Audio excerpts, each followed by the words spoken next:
بسم اللہ الرحمن الرحیم۔ شروع اللہ کے نام سے جو بڑا مہربان نہایت رحم والا ہے۔ پیاری بہنوں، السلام علیکم ورحمۃ اللہ وبرکاتہ۔ نبی کریم فدا ہو ابی و امی صلی اللہ علیہ وسلم نے ہمارے اور آپ کے لیے ہر وہ کام جو خیر کا ہوتا تھا اس کی طرف ہماری توجہ ضرور دلائی ہے۔ انہی میں سے ایک خاص توجہ جو ہماری بہنوں کو نبی کریم صلی اللہ علیہ وسلم نے دلائی ہے وہ ایک حدیث ہے جسے امام بیہقی رحمہ اللہ اپنی کتاب شعب الایمان میں حضرت ابو ہریرہ رضی اللہ تعالی عنہ سے نقل فرماتے ہیں کہ نبی کریم صلی اللہ علیہ وسلم نے ارشاد فرمایا ویل للنساء من الاحمرین، دو سرخ چیزیں عورتوں کے لیے بڑی خطرناک ہیں۔ ویل کے معنی ہوتا ہے تباہی اور بربادی، یعنی عورتوں کے لیے تباہی اور بربادی کا سبب بن جاتی ہے۔ کیوں؟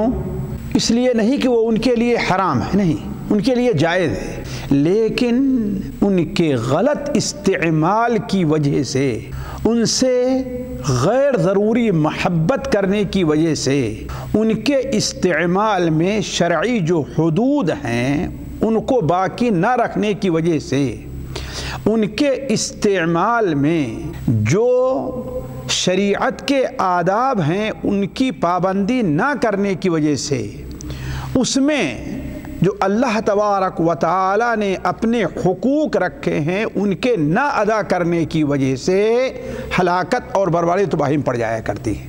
وہ دو چیزیں کیا ہیں؟ الذهب والمعصفر۔ ذهب یعنی سونا، معصفر عصفر ایک قسم کی گھاس ہے جسے ہماری زبان میں کسم کہتے ہیں۔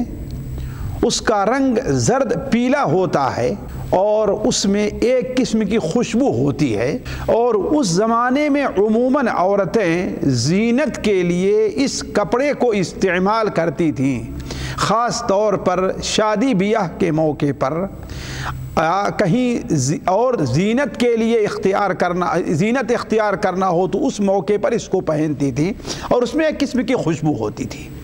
تو آج ہمیں اس مجلس میں یہی دیکھنا ہے کہ آخر اللہ کے رسول صلی اللہ علیہ وسلم نے ہماری بہنوں کو ان دونوں چیزوں سے متعلق متنبہ کیوں کیا؟ پہلی چیز سونا ہے۔ سونا یہ آپ سبھی لوگ اچھی طریقے سے جانتے ہیں کہ سونا انسان کو محبوب ترین چیز ہے۔ اللہ تعالیٰ نے سونے سے قیمتی اور اہم کوئی دھات پیدا ہی نہیں کی، تو یہ سونا تمام لوگوں کے نزدیک اور بالخصوص ہماری بہنوں کے نزدیک بڑی محبوب چیز ہے، اور یہ فخر کی چیز ہوتی ہے کہ ہمارے پاس اتنا سونا ہے، اتنا سونا ہے۔ تو یہ سونا دو اعتبار سے عورتوں کے لیے فتنہ اور ہلاکت کا سبب بن سکتا ہے، جس پر خصوصی توجہ دینے کی ضرورت ہے۔ پہلا سبب کیا ہے؟ اس سونے کی زکوٰۃ ہے۔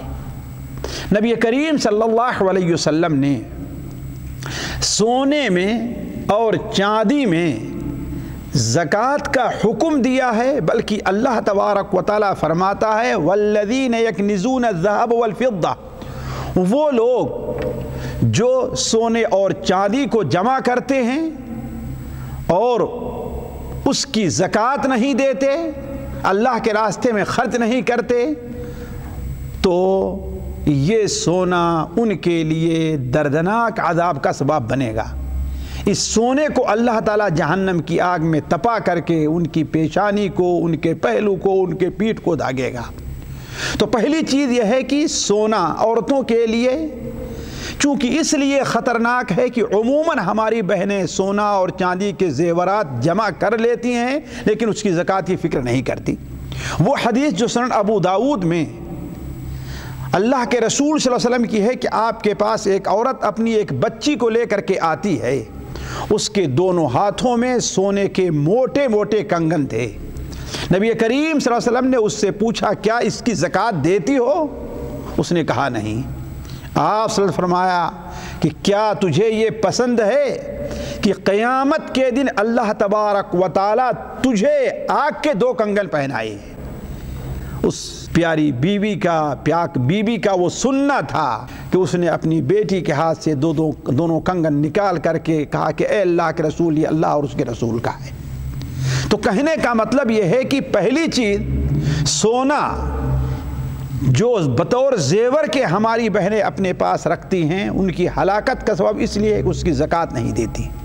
اور اس حدیث سے ہمیں یہ توجہ دینی چاہیے کہ ہر وہ عورت جس کے پاس سونا ہے اور نصاب کو پہنچ رہا ہے، زیور کی شکل میں ہے اور نصاب کو پہنچ رہا ہے، یعنی 7.5 تولے یا اس سے زیادہ ہے، تو ہر سال اس کی قیمت کا حساب لگا کر کے اس کی زکوٰۃ دینی چاہیے۔ دوسری چیز یہ غور کرنے کی ہے کہ اگر کوئی غریب ہے، یتیم ہے، اور اس کے پاس اتنی مقدار میں سونا ہے کہ اس پر زکوٰۃ ہے، تو اس کی غریبی اور یتیمی یہ سبب حجت نہیں بنے گی کہ اس کی زکوٰۃ نہیں دینی ہے، نہیں، اس کی زکوٰۃ دینی ہے۔ اس لیے کہ وہ بچی ابھی معصوم تھی، نابالغ تھی، اس بچی کے اوپر ابھی احکام اسلام فرض نہیں ہوئے تھے، لیکن وہ بچی پہنی ہوئی تھی، تو یہیں سے معلوم یہ ہوا کہ بچیوں کے جو زیور ہیں ان میں زکوٰۃ نکالنے کے ذمہ دار اس کے ذمہ دار اور اس کے والدین ہیں۔ اور اگر اس کی زکوٰۃ نہ نکالی گئی تو قیامت کے دن وہ بچی تو چونکہ چھوٹی ہے اور معصوم ہے، جیسے ہمارے ہاں بہت سے لوگ بچیوں کی شادی کے لیے زیور خرید کر کے اور سونا خرید کر کے رکھ لیتے ہیں اور یہ توجہ نہیں دیتے کہ ہاں بھائی ہمیں اس میں زکوٰۃ بھی ہے۔ نہیں، آپ نے دیکھا اس میں آپ نے کیا فرمایا؟ نبی کریم صلی اللہ علیہ وسلم، کیا تجھے پسند ہے کہ تجھے، یعنی تیری بیٹی کو نہیں، تجھے اللہ تعالیٰ قیامت کے دن آگ کے کنگن پہنائے؟ تو پہلی چیز جو اس حدیث میں بیان کی گئی ہے وہ یہ ہے کہ سونا عورتوں کے لیے خطرے کی چیز ہے، بشرطے کہ اس کا حق ادا کیا جائے۔